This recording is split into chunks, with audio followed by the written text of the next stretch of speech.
Good morning class. आप सभी आपकी ज्ञान वाटिका की पुस्तक निकाल लीजिए। अध्याय 6 मैं हूँ कंप्यूटर, पेज नंबर 31। इस अध्याय में हम कंप्यूटर के बारे में पढ़ेंगे। ठीक है, कंप्यूटर खुद हमें इस अध्याय को कुछ इस तरह से लिखा गया है कि कंप्यूटर खुद अपना इंट्रोडक्शन आपको देगा कि वह कौन है और वो क्या काम करता है, उसे किस चीज़ के लिए यूज़ किया जाता है, ये सब। ठीक है, तो अध्याय शुरू करते हैं।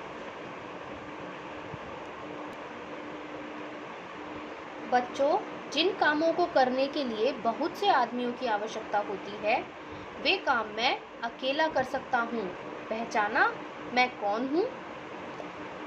ऐसा कौन है जो बहुत सारे लोगों का काम अकेला कर सकता है? मेरा नाम कंप्यूटर है। मैं तुम्हारी तरह ना तो सुन सकता हूँ, ना बोल सकता हूँ, परंतु मुझे सही तथ्य खोजने और गणना करने में बहुत कम समय लगता है। तथ्य मतलब फैक्ट्स, गणना मतलब कैलकुलेशन।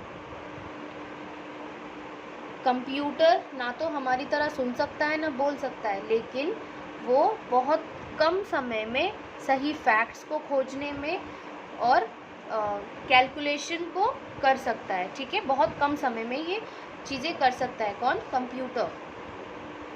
सच बात बताऊं तो सोचने जैसा कोई भी ऐसा काम जो तुम कर सकते हो वह मैं नहीं कर सकता। मतलब जैसे हम इंसान सोच सकते हैं, ऐसे कंप्यूटर सोच नहीं सकता। वास्तव में मैं तो सोच ही नहीं सकता। मतलब कंप्यूटर कह रहा है कि सच तो ये है कि मैं सोच ही नहीं सकता। मतलब हम जो इंसान है, हम में माइंड होता है, दिमाग होता है, जिसकी हेल्प से हम सोच पाते हैं। लेकिन कंप्यूटर भले ही फैक्ट्स को या कैलकुलेशन को बहुत कम टाइम में इंसानों से भी तेज कर लेता है, लेकिन कंप्यूटर इंसानों की तरह सोच नहीं सकता। मेरे लिए सोचने का काम तो मनुष्य ही करते हैं। ठीक है, सोचने का काम कौन करता है कंप्यूटर के लिए? मनुष्य। यहाँ तक कि मुझे कौन सा काम करना है, कैसे करना है, यह सब भी मनुष्य ही बताते हैं। ठीक है, कंप्यूटर पे क्या काम करना है, कैसे करना है, कैलकुलेशन करनी है या कुछ सर्च करना है, ये सब कंप्यूटर अपने आप नहीं करता। ये हम ह्यूमन बीइंग्स या जो हम मनुष्य हैं, हम इंसान हैं, वो कंप्यूटर को बताते हैं। मैं तो केवल मनुष्य द्वारा दिए गए आदेशों का पालन करता हूँ। ठीक है, जो मनुष्य आदेश देते हैं, मतलब जो भी वो कंप्यूटर पे करते हैं, कंप्यूटर वही करता है। कंप्यूटर ना तो सोचता है ना अपने आप खुद से कुछ करता है। ठीक है, यदि मनुष्य आदेश देते समय ठीक तरह से आदेश न दे तो मैं सही तरह से उत्तर नहीं दे पाता। अगर जो मनुष्य सही तरह से आदेश नहीं देता कंप्यूटर को, तो कंप्यूटर भी सही तरह से काम नहीं करता। जैसे अगर आपको कुछ सर्च करना है लेकिन आपने टाइप ही गलत किया है, यानी आदेश ही गलत दिया है कंप्यूटर को, तो कंप्यूटर जो आप सर्च करना चाह रहे हैं वो रिजल्ट आपको शो नहीं करेगा। मेरे कई अंग हैं, कंप्यूटर के कई पार्ट्स हैं, जैसे मॉनिटर, सीपीयू, कीबोर्ड, माउस आदि। मेरे कुछ सहायक अंगों के बारे में भी तुम्हें मालूम होगा। कुछ और भी पार्ट्स होते हैं कंप्यूटर के, सहायक अंग जिन्हें कंप्यूटर बोल रहा है, वो कौन कौन से हैं? Floppy, CD, pen drive. आप लोगों के टाइम में फ्लॉपी नहीं होती है तो शायद आपको पता भी नहीं होगा फ्लॉपी एग्जैक्टली होती क्या है। पेन ड्राइव आप लोग को पता होगा, क्योंकि आपके टाइम में पेन ड्राइव ही सभी ज़्यादातर लोग यूज़ करते हैं। सीडी भी कुछ बच्चों को पता होगा, फ्लॉपी तो मुझे नहीं लगता आप लोगों को पता होगा। फ्लॉपी क्या होती है? जैसे सीडी क्या होता है? सीडी ऐसे एक गोल डिस्क होती है, ठीक है, जिसमें हम डेटा सेव करते हैं और उसको फिर प्ले कर सकते हैं कंप्यूटर में डाल के। ऐसे ही फ्लॉपी कैसी होती है? ऐसे स्क्वायर शेप की एक डिस्क होती है जिसमें हम अपना डेटा सेव कर सकते हैं। ठीक है, फिर उसको कंप्यूटर में डाल करके प्ले कर सकते हैं, या फिर उसमें हम अपना डेटा, फोटो, कुछ भी हम उसमें सेव कर सकते हैं, जैसे हम सीडी में करते हैं। सीडी गोल होती है और फ्लॉपी कैसी होती है? चौकोर होती है। ठीक है, सबसे पहले मैं तुम्हें अपने मुख्य अंग मॉनिटर के बारे में बताता हूँ। कंप्यूटर का मुख्य अंग क्या है? मॉनिटर। इस पर तुम सब कुछ चित्र के रूप में देख सकते हो। वीडियो गेम खेलने, चित्रकारी, ईमेल आदि सभी सुविधाएं मुझ में मौजूद होती हैं। जो मॉनिटर होता है वो क्या होती है? एक स्क्रीन होती है। आप लोग के घर में जिनके कंप्यूटर होगा या आपने देखा भी होगा, तो उसमें जिस स्क्रीन पर आप सब देख रहे होते हो, उस स्क्रीन को क्या कहते हैं? मॉनिटर। ठीक है, उसमें आप वीडियो गेम खेल सकते हो, चित्रकारी कर सकते हो, ईमेल भेज सकते हो, ये सब मॉनिटर पे आप देख सकते हो। मेरा दूसरा महत्वपूर्ण अंग CPU है। महत्वपूर्ण मतलब इम्पोर्टेंट। दूसरा इम्पोर्टेंट पार्ट क्या है? CPU। यह मेरा मस्तिष्क कहलाता है। मस्तिष्क मतलब दिमाग। कंप्यूटर का दिमाग क्या होता है? CPU। ठीक है। यह देखने में एक बक्से की तरह लगता है। आपने देखा होगा कि कंप्यूटर के साथ हमेशा एक बॉक्स रखा रहता है। जब भी आप कंप्यूटर यूज़ करते हैं तो आपने देखा होगा कि एक बॉक्स साइड में रखा रहता है। वो बॉक्स क्या है? वो उसे CPU कहते हैं और वो कंप्यूटर का माइंड की तरह काम करता है। ठीक है, मस्तिष्क होता है कंप्यूटर का। इसकी सहायता से ही मैं कठिन से कठिन गणना को मिनटों में सुलझा सकता हूँ। तो मेन काम कंप्यूटर का कौन करता है? CPU। स्क्रीन पर सिर्फ आप देखते हैं क्या काम हो रहा है, काम करता कौन है? CPU की हेल्प से कंप्यूटर करता है। तो CPU क्या हो गया? माइंड कंप्यूटर का। जब तुम मेरे इस अंग में कोई प्रोग्राम डालोगे तो वह मॉनिटर पर दिखाई देगा। जैसा मैंने आपको बताया, आप जो भी प्रोग्राम डालोगे कंप्यूटर में तो उसका जो रिज़ल्ट है वो आपको स्क्रीन पर दिखता है, मॉनिटर पर दिखता है। इसमें तुम अपनी पूरी किताब, कहानी या चित्र आदि जानकारी डालकर स्क्रीन पर खोलकर पढ़ सकते हो। आप मॉनिटर में कोई भी आपकी बुक, पूरी की पूरी बुक या फिर स्टोरी या फ़ोटोज़ भी डाल सकते हो और उसको फिर पूरा स्क्रीन पर देख सकते हो। मेरा तीसरा अंग कीबोर्ड है। इस पर अंग्रेजी के अक्षर, निर्देश आदि चिन्ह बने होते हैं। कीबोर्ड आप सभी ने देखा होगा, उस पर इंग्लिश में लेटर्स बने होते हैं। ठीक है। चिन्ह मतलब होते हैं आपके निशान। ठीक है, सिंबल। और निर्देश क्या हो गया?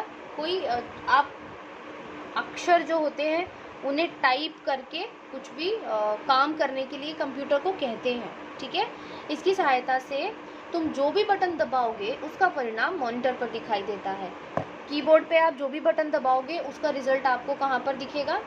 परिणाम मतलब रिजल्ट। उसका रिजल्ट आपको कहाँ दिखेगा? स्क्रीन पर, मॉनिटर पर। मेरा अन्य महत्वपूर्ण अंग माउस है। इसके अलावा एक और महत्वपूर्ण पार्ट क्या हो गया? माउस। इसकी सहायता से तुम कोई भी प्रोग्राम या फाइल खोल सकते हो। माउस की हेल्प से आप क्या कर सकते हो? कोई भी फाइल जो स्क्रीन पर आपको शो कर रही है उसे ओपन कर सकते हो। ऐसा ज़रूरी नहीं है कि कंप्यूटर में माउस से ही आप कर्सर को इधर उधर स्क्रीन पर ले जा सकते हो। बिना माउस के भी वो कीबोर्ड से जा सकता है। माउस की हेल्प से आप इजीली कर्सर को एक जगह से दूसरी जगह स्क्रीन पर लेकर जा सकते हो। ठीक है। एक बहुत ज़रूरी बात तो छूट ही गई। तुम मुझ में लगे इंटरनेट पर लगभग हर विषय से संबंधित बहुत सी जानकारी प्राप्त कर सकते हो। अगर कंप्यूटर में इंटरनेट है तो पूरी दुनिया भर की कोई भी जानकारी आप कंप्यूटर में पा सकते हो। अब तो मुझे प्रत्येक कार्यालय, रेलवे स्टेशन, हवाई अड्डे, बैंकों और बड़ी बड़ी दुकानों पर देखा जा सकता है। कंप्यूटर आज के टाइम में इतना ज़्यादा यूज़ किया जाता है कि आपको हर जगह कंप्यूटर देखने को मिलेगा। सब जगह आपको चाहे फिर आप रेलवे स्टेशन चले जाइए, एयरपोर्ट चले जाइए, बैंकों में चले जाइए, इवन दुकानों पर भी चले जाइए, आपको कंप्यूटर मिलेगा। सभी काम आजकल कंप्यूटर पर होता है। इंटरनेट के माध्यम से तुम रेलगाड़ी और हवाई जहाज़ आदि की टिकटें पहले से ही घर में बैठे आरक्षित करवा सकते हो। आप घर में बैठे बैठे रेलगाड़ी या फिर हवाई जहाज़ की टिकटें बुक करा सकते हो।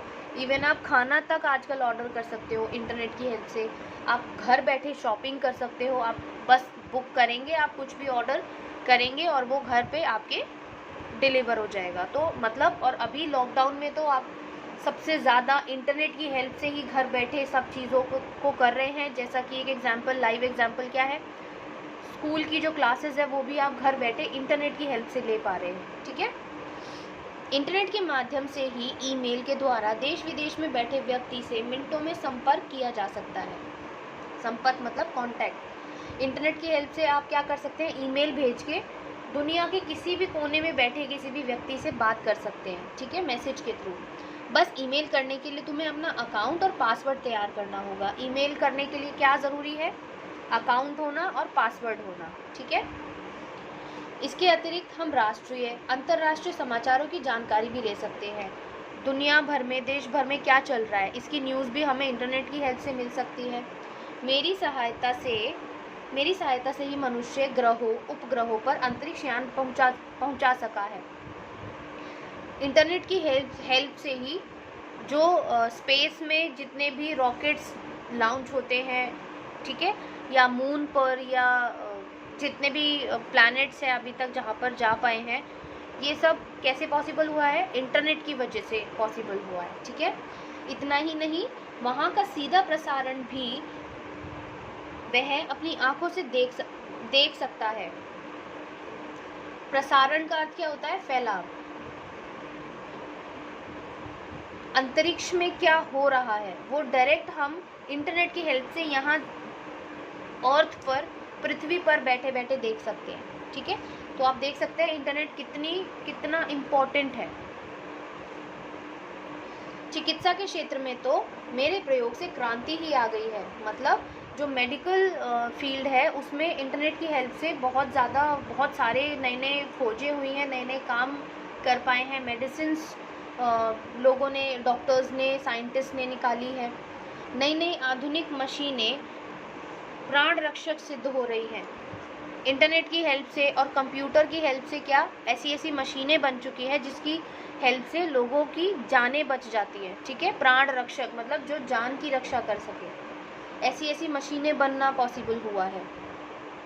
पुस्तकों की सुंदर छपाई भी मेरी ही देन है।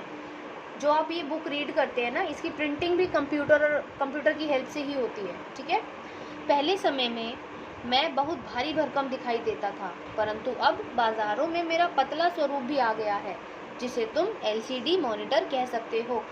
जो सबसे पहले कंप्यूटर बना था ना, वो इतना ज़्यादा बड़ा था कि पूरे एक रूम में उसको रखा जाता था। इतना बड़ा और इतना भारी होता था।